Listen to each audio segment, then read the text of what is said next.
Hi guys, आज आपण बनवतोय काळ्या मसाल्याची भेंडी फ्राय.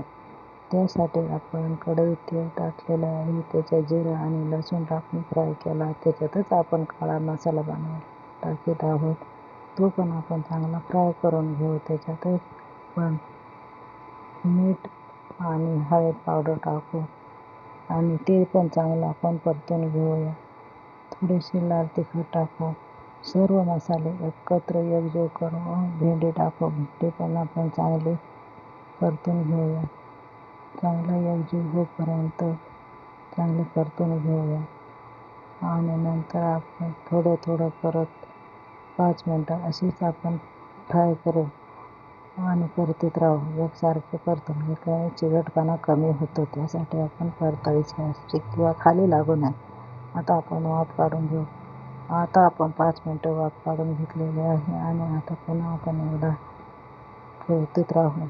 परतून घेतल्यामुळे कुठं कच्ची वगैरे राहिली ते आपण परतल्यामुळे ते चांगले कुरकुरीत होते.